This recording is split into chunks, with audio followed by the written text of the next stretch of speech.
Bismillahirrahmanirrahim. Assalamualaikum warahmatullahi wabarakatuh. Waalaikumsalam. Abah dan Umi tercinta beserta segenap orang tua, para warga pesantren, para asatid, Dua Beni yang saya hormati, Ustaz Hadir, Ustaz Mutahir, Ustaz Iqbal, dan para asatid yang berada di tenda depan. Ada Ustaz Musti, Ustaz As, Ustaz Farudin, dan para asatid lain yang saya tidak dapat sebut satu persatu. Yang saya muliakan, saya cintai keluarga kedua mempelai, Ustaz Arham Abiyah, Ibu Fulvia, dengan Ustaz Baharudin Al-Hafidh dan Ibu Mawar, keluarga yang sangat dekat dengan kita semua, yang tentu teristimewa.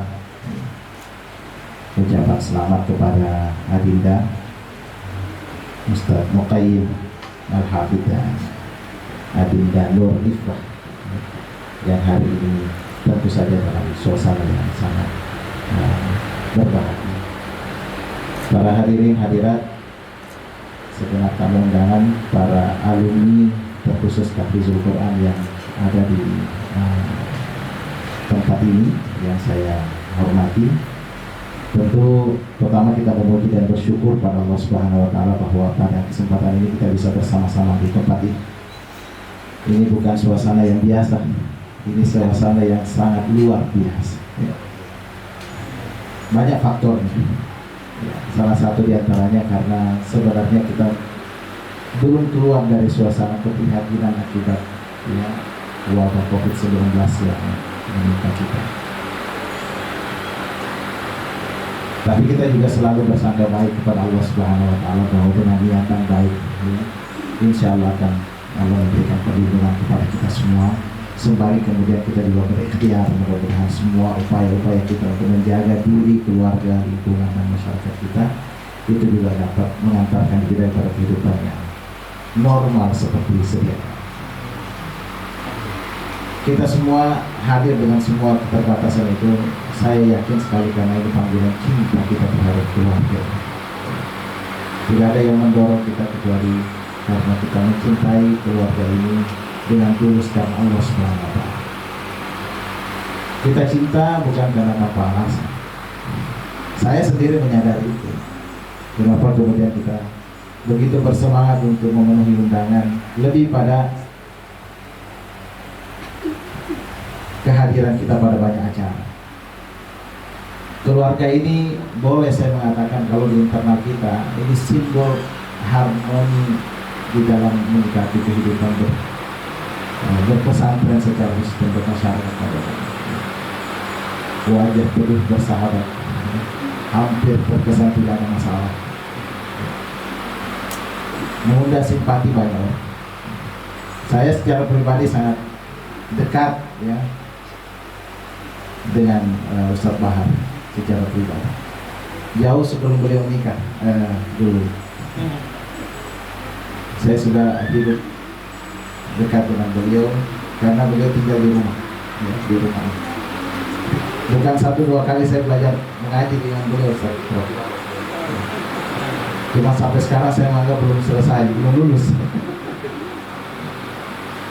Karena ternyata tingkat kualitas kasihnya memang sulit untuk kita jangkau.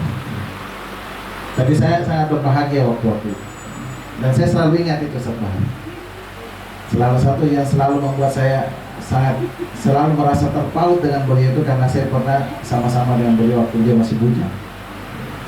Istrinya juga begitu, Ibu Mawar itu adalah sosok yang selalu hadir dalam kehidupan kami dulu bersama dengan keluarga di rumah Abah.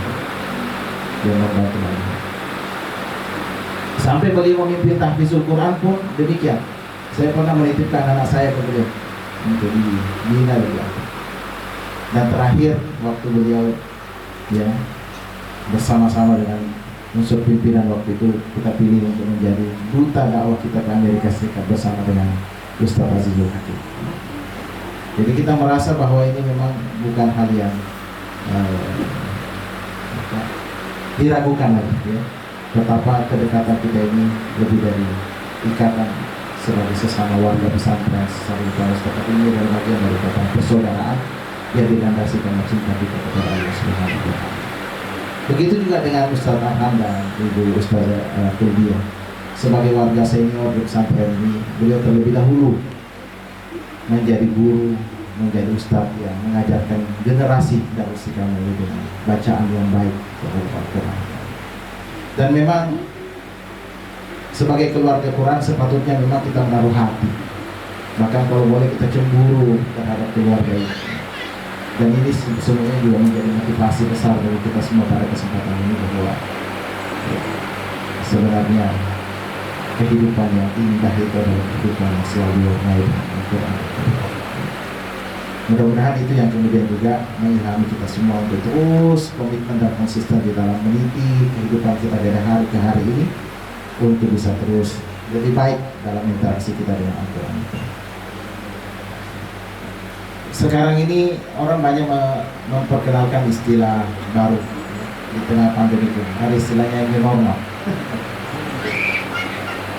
Ada polemik yang mengiringi hadirnya istilah ini di tengah-tengah masyarakat. Tapi saya selalu menganggap kita selalu melihat sisi positif yang kita bisa lakukan, bahwa memang beraktivitas, terutama dalam konteks kehidupan kita berpesantren, dengan tetap memperhatikan kondisi, keadaan, menghindarkan diri dari berbagai ancaman yang bisa mengganggu kesehatan kita keluarga, itu lebih bijaksana. Dan karena itu kita terus mendorong supaya kita bisa lebih baik di dalam menata aktivitas kita dari waktu-waktu. Karena itulah sebenarnya substansi dari new normal. Tidak normal seperti sebelumnya, tapi juga bukan berarti bahwa kita tidak bisa beraktivitas. Meskipun sebenarnya mengkarantina diri, selama semua hal bisa terpenuhi dan kita bisa produktif, itu tentu lebih baik, lebih selamat. Tapi kalau harus beraktivitas seperti yang kita lakukan sekarang, sekali lagi dengan tetap mengedepankan prinsip-prinsip kehati-hatian di dalam banyak hal, itu jauh lebih, itu juga bijaksana.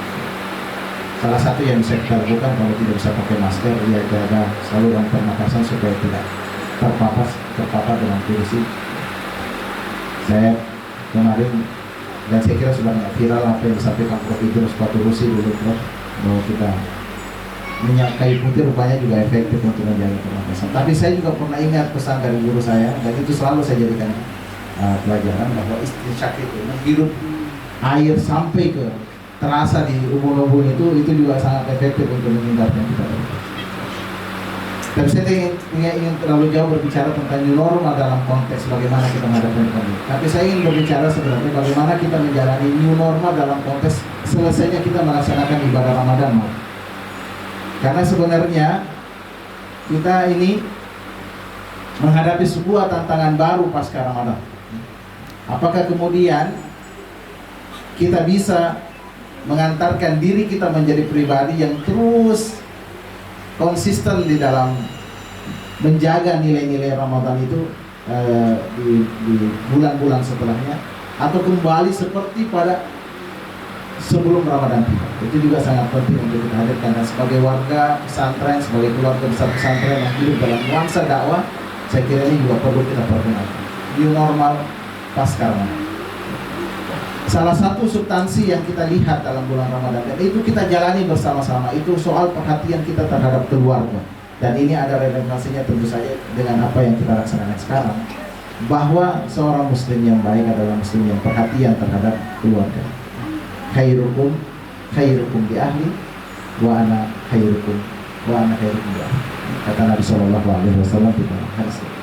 Dan saya kira ini menjadi pengingat bagi kita semua, bahwa kemudian ukuran keberhasilan kita dalam kehidupan ini itu ditandai oleh kemampuan kita untuk menjaga perhatian kita terhadap keutuhan dan keharmonisan rumah tangga kita masing-masing. Saya kira itu diantara yang ingin saya sampaikan pada kesempatan berbahagia ini.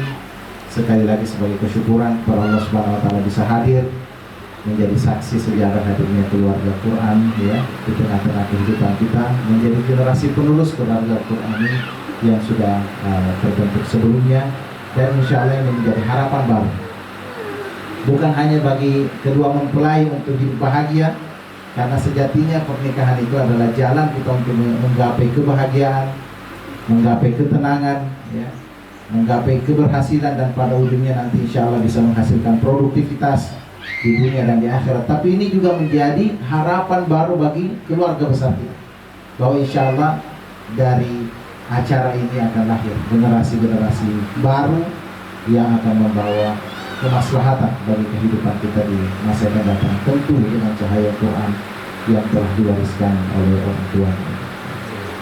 Saya kira itu saja, saya tidak bermaksud lama-lama. Salah satu tanda new normal itu tidak berlama-lama dalam itu.